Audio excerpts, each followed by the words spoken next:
안녕하세요, 육아대디입니다. 오늘 영상은 제가 협상에 대해서 한번 얘기해 볼까 하는데요. 협상은 여러 가지가 있는데 비즈니스 협상도 있고 연봉 협상도 있을 거고요.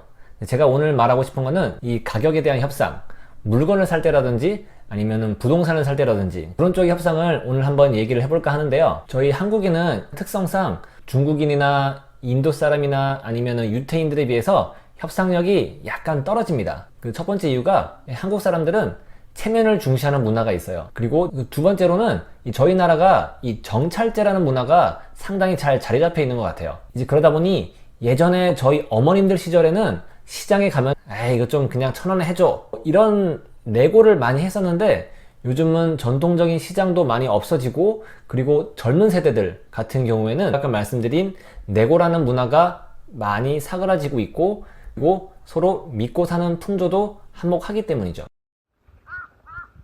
협상은 저희들의 삶에 밀접한 연관을 가지고 있고 이 가격에 대한 협상 능력을 여러분들이 조금이라도 알고 계신다면 앞으로 살아가실 때 많은 이득을 보실 거라고 저는 생각을 하고 있습니다. 제가 간단한 예를 한번 들어볼게요.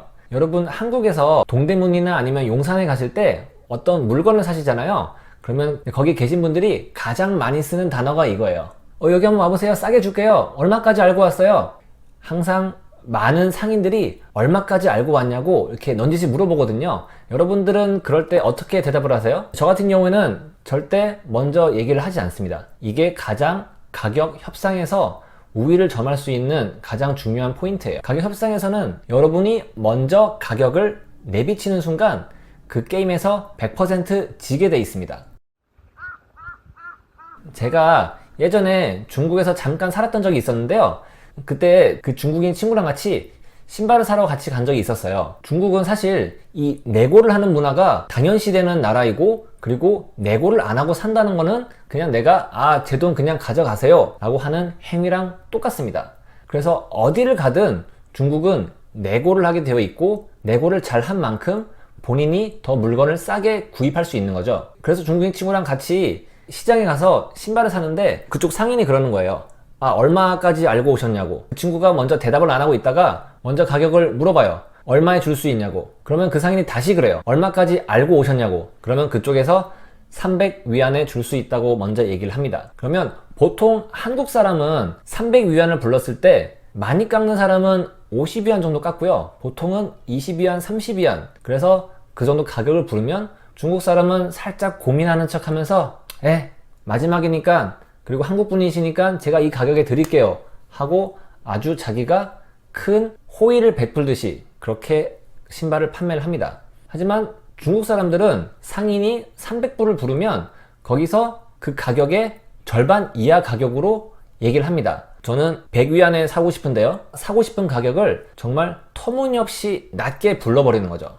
저는 처음에 그 상인이 상당히 화를 낼 줄 알았거든요. 그 사람이 그냥 가라고 할 줄 알았는데 가라고 하지 않고 그때부터 협상을 하는 거죠. 나는 100위안은 줄 수 없으니까 나의 맥시멈은 150위안이다 라고 상인이 다시 말합니다.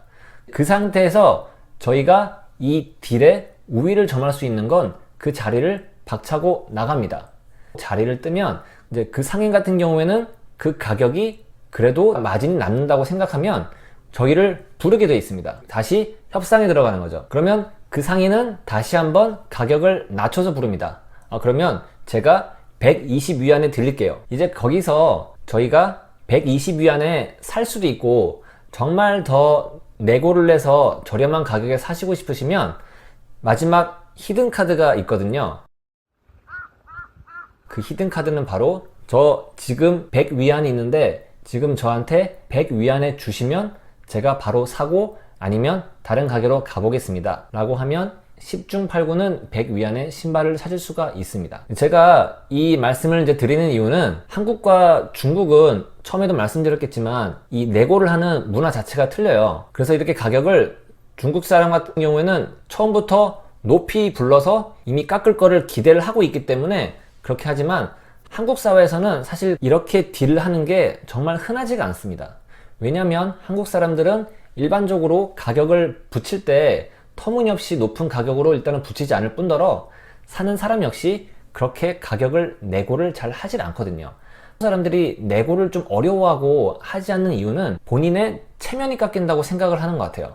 내가 이렇게 얘기했을 때 나는 그렇게 없어 보이고 싶지도 않고 나는 내 체면을 그렇게 깎아먹고 싶지 않아 라고 생각하는 분들도 계시고, 그리고 내가 이렇게 싸게 가격을 불렀을 때 그 상대방의 기분을 상당히 많이 생각을 합니다. 300위안짜리를 내가 100위안으로 불렀을 때 저 사람이 상당히 기분 나빠하겠는데, 그거를 저희는 먼저 생각해서 그렇게 터무니없는 가격을 부르지 않는 거죠. 그런 문화가 되어 있지 않다 보니 저희 한국 사람 같은 경우에는 해외여행을 나가서 뭔가 물건을 사게 되면 항상 바가지를 쓰는 이유가 거기에 있습니다.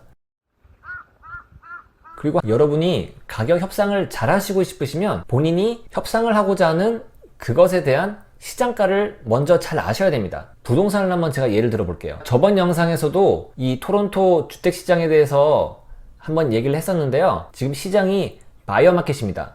부동산에서 가격 협상을 할 수 있는 시기는 지금 바이어 시장밖에 할 수가 없어요. 셀러 마켓으로 넘어가게 되면 정말 소수의 집을 제외하고는 바이어인 저희들의 입장에서는 을이기 때문에 좋은 협상으로 집을 구매를 하실 수가 없으실 거예요. 그럼 제가 아까 말씀드린 이 시장가를 잘 알아야지 승산이 있다고 했었는데요. 지금과 같은 바이어 마켓에서는 DOM, Days on Market이라는 지표가 있는데요. 이 물건이 지금 시장에 나온 지 얼마나 되었는지, 지금은 파는 사람도 많이 없고 사는 사람도 많이 없어요. 하지만 물건을 내놓은 사람이 이 집을 시장에 내놓은 지 기간이 상당히 되었다라고 한다면 그 물건에 대해서는 가격 내고를 할 수 있는 여지가 상당히 큰 거죠. 그리고 이 물건을 올렸다가 다시 내리고 올렸다가 다시 내리고 가격을 어느 정도 다시 낮췄는지, 아니면 올렸다가 가격은 그대로고 다시 올렸는지, 그런 부분도 조사를 해 보시면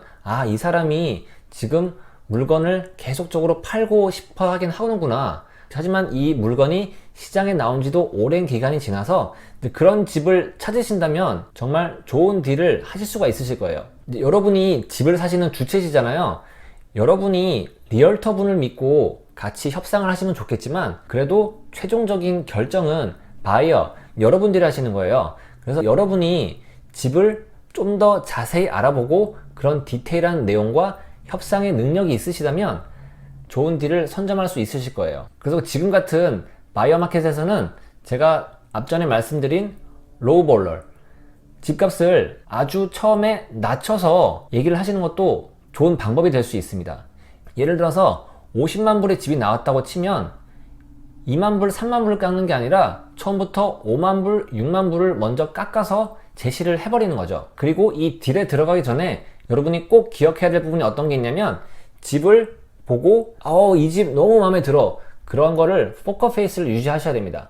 포커페이스를 유지를 하지 않으시면 그쪽 셀러에서 이 사람이 이 집을 정말 마음에 들어 하는구나, 이 사람한테는 딜을 좀 더 해주지 말아야지 라는 거를 금방 알게 돼요. 그리고 저희가 로우볼로 가격을 던졌을 때 상대방 리얼터에서 갑자기 이런 말을 할 경우가 있어요. 지금 다른 경쟁자가 나타나서 흥정을 하고 있는 중이다, 이런 말을 정말 많이 씁니다. 왜냐면 여러분들한테 조급함을 주기 위함이거든요. 사실 그런 케이스는 10중 8구 다 거짓말일 확률이 있어요. 지금 50일, 60일 동안 집이 안 팔리다가 갑자기 내가 오퍼를 넣었을 때 반대쪽에서 사고 싶은 사람이 있다고 한다는 건 확률적으로 상당히 낮을 뿐더러 이제 그렇게 말을 함으로써 저희 바이어 입장을 조급하게 만들어서 내가 지금 아니면 다른 사람한테 집을 뺏기겠구나 라는 고도의 전략이 숨겨져 있는 거거든요. 이제 그런 부분도 물론 리얼터 분들이 다 알아서 해주시겠지만 알고 계신다면 향후 집을 구매하실 때 좀 많이 도움이 될 것 같아요. 캐나다에 와서 집을 총 3번 구매를 한 적이 있거든요.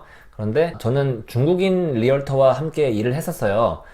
그분하고 일을 했을 때 제가 아무 말도 안 했지만 정말 신기할 정도로 그분이 가격을 흥정을 할 때 정말 처음에 어처구니없이 낮은 금액으로 이렇게 부르시더라고요. 결과는 보다 좋은 성과를 거뒀습니다. 대부분의 중국 사람들, 그리고 여기 중국 리얼터들은 아직도 그런 방식으로 부동산 시장에도 가격을 내고하는 법을 이제 적용을 하시더라고요. 이제 여러분들도 앞으로 주택을 구매하시거나 아니면 차를 구매하시거나 그런 좀 큰 돈이 들어가는 금액을 이제 내고를 해야 될 때 이제 이런 것들을 좀 잘 알고 계신다면 좀 도움이 될 것 같아서 제가 한번 영상을 만들어 보았습니다. 그리고 마지막 당부를 드리고 싶은 건 그 본인이 지금 보고 있는 집과 사랑에 빠지지 마시라는 거예요. 정말 좋은 집은 너무나도 많이 있거든요. 그 집을 놓친다고 해서 다른 좋은 집이 안 나오는 거 아닙니다. 여기서 살아보신 분들은 아시겠지만 그 집이 지나가고 나면은 더 좋은 딜이 나와요. 그래서 딜을 하실 때 너무 조급하게 생각하지 마시고 마지막 가격을 정할 땐 정말 냉정하게 잘 생각하셔가지고 진행을 하신다면 좋은 결과가 있을 것 같습니다. 네, 오늘 영상은 여기까지 마치겠고요. 제 영상이 유익하셨거나 마음에 드셨다면 잊지 마시고 구독 버튼 눌러주시면 정말 감사하겠습니다. 다음 영상에서 또 뵙겠습니다.